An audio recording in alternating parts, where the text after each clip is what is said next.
ಅಧ್ಯಕ್ಷರೇ, ನಾವು ಬೇಕಂದಾಗ ಬರುವುದು ಬಿಡೋದಲ್ಲ, ನಾವೇ ನಿಜವಾದಂತ ನಿಷ್ಠಾವಂತ ಕಾರ್ಯಕರ್ತರು. ಈ ಸದನದಲ್ಲಿ ನಿಜವಾಗಿ ವಿರೋಧ ಪಕ್ಷ ನಾಯಕ ಅಂದ್ರೆ ನಾನೇ. ಆಯ್ತು, ನಾ ಅಡ್ಜಸ್ಟ್ಮೆಂಟ್ ಗಿರಕಿ ಅಲ್ಲ, ನಾ ಯಾರು ನೋಡೋ ಹೊಂದಾಣಿಕೆ ಮಾಡ್ಕೊಂಡಿಲ್ಲ, ನಾ ಮುಖ್ಯಮಂತ್ರಿಗಳ ಕಚೇರಿಗೆ ಹೋಗಿಲ್ಲ, ಯಾವ ಮಂತ್ರಿಗಳ ಬಳಿ ದಯಾಪರನಾಗಿ ಕೇಳ್ಕೊಂಡಿಲ್ಲ. ಅಧ್ಯಕ್ಷರ ಬಿಜೆಪಿ ವಿರೋಧ ಪಕ್ಷದ ನಾಯಕರು ಬೇಕಾದ್ರೆ ಡೆಪ್ಯೂಟಿ ಸ್ಪೀಕರ್ ಪಕ್ಕ ನೀವು ಒಂದು ಕುರ್ಚಿ ನನಗೆ ಅಲಾಟ್ಮೆಂಟ್ ಮಾಡ್ಬೇಕಂತ ವಿನಂತಿ ಮಾಡ್ಕೊತೀನಿ. ಓಕೆ, ಈಗ ರಾಯರೆಡ್ಡಿ ಅವರು. ಮಾನ್ಯ ಅಧ್ಯಕ್ಷರೇ, ಇವತ್ತು ಉತ್ತರ ಕರ್ನಾಟಕದ ವಿಚಾರದಲ್ಲಿ ತಾವು ಚರ್ಚೆಗೆ ಅವಕಾಶ ಕೊಟ್ಟಿದ್ದೀರಿ, ತಮ್ಮ ಧನ್ಯವಾದಗಳು.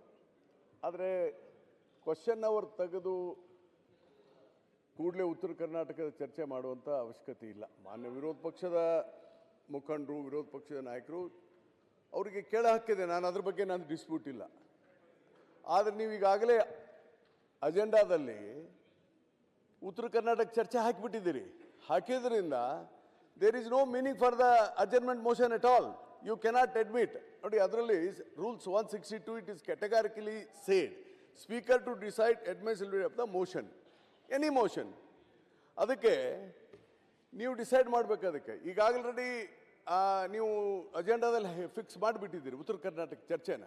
ಅದಕ್ಕೆ ಅವರೇನು ಅಡ್ಜರ್ಮೆಂಟ್ ಮೋಷನ್ ಕೊಟ್ಟಿದ್ದಾರೆ ಅದಕ್ಕೆ ವ್ಯಾಲ್ಯೂ ಇಲ್ಲ. ಅದನ್ನು ತಾವು ಅವ್ರಿಗೆ ಹೇಳಿ ಕ್ವಶನ್ ಅವರ್ ಮುಗಿದ ತಕ್ಷಣ ಉತ್ತರ ಕರ್ನಾಟಕದ ಚರ್ಚೆ ಮಾತಾಡಿ. ಬಹಳ ಸಂತೋಷ ನೀವು ಒತ್ತಾಯ ಮಾಡ್ತಿರೋದು, ನನಗೆ ದೇರ್ ಇಸ್ ನೋ ರೂಲ್. ಅದಕ್ಕೊಂದು ರೂಲಿಂಗ್ ಕೊಡಿ. ಚರ್ಚೆ ಮಾಡೋದು ಅವಶ್ಯಕತೆ ಇದೆ ಅಧ್ಯಕ್ಷರೇ. ಆಯ್ತು, ನೋಡಿರಿ, ಅದು ನಿರ್ಧಾರ ನೀವು ಚರ್ಚೆ ಮಾಡಬೇಡಿ. ರಾಯರೆಡ್ಡಿ ಅವರು ಹೇಳಿದ್ದೀರಿ ತಮ್ಮ ಸಲಹೆ ಅಲ್ಲ, ಅದಕ್ಕೆ ಒಂದು ರೂಲಿಂಗ್ ಕೊಟ್ಬಿಡಿ ಅಂತ ಹೇಳಿದ್ದು ನಾನು. ನೀವು ನಿಮ್ಮ ರೋಗವು ನಿಂದೆ, ಮದ್ದು ನಿಂದೆ, ಮತ್ತೆ ನಾನೇ ಕೇಳಿ ಕೂತ್ಕೊಳ್ಳೋದು. ನಿಮ್ಮ ವಿಚಾರ ತಾವೆಲ್ಲ ಹೇಳಿದ್ದೀರಿ, ಇಲ್ಲಿ ವಿಷಯ ಕೇಳಿ. ಈಗ ಆಯಿತು, ನಿಯಮ ಪ್ರಕಾರ ನಿಮ್ಗೆ ಗೊತ್ತಿದೆ.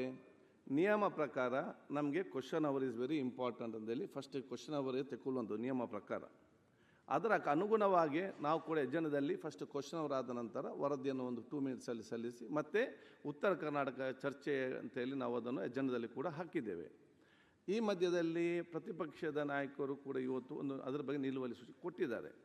ಇದರ ಮಧ್ಯದಲ್ಲಿ ಏನು, ನಮಗೆ ಕ್ವಶನ್ ಅವರ್ ಬೇಡ, ನಮಗೆ ಉತ್ತರ ಚರ್ಚೆಗೆ ಬೇಕಂತೇಳಿ ಕೆಲವರು ಕೂಡ ಕೇಳಿದ್ದಾರೆ. ಕೆಲವರು ಕ್ವಶನ್ ಅವರ್ ಬೇಕಂತ ಹೇಳಿದ್ದಾರೆ.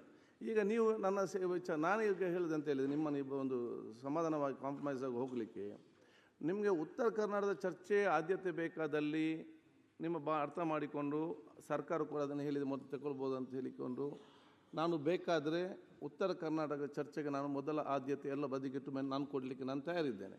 ಆದರೆ ಒಂದು, ನಿಮಗೆ ನಿಲುವಳಿ ಸೂಚನೆ ಮಂಡಿಸಲಿಕ್ಕೆ ಆಗುವುದಿಲ್ಲ. ನಿಲುವಳಿ ಸೂಚನೆ ಮಂಡಿಸಬೇಕಾದ್ರೆ ಅದು ಕ್ವಶನ್ ಅವರ್ ಆದ ನಂತರವೇ ನೀವು ಮಂಡಿಸಬೇಕು.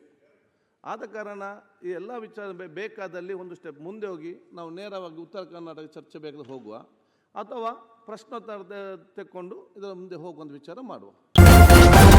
ನ್ಯೂಸ್ ಫಸ್ಟ್, ನಿರ್ಭೀತಿಯಿಂದ ನಿಮ್ಮ ಪರವಾಗಿ.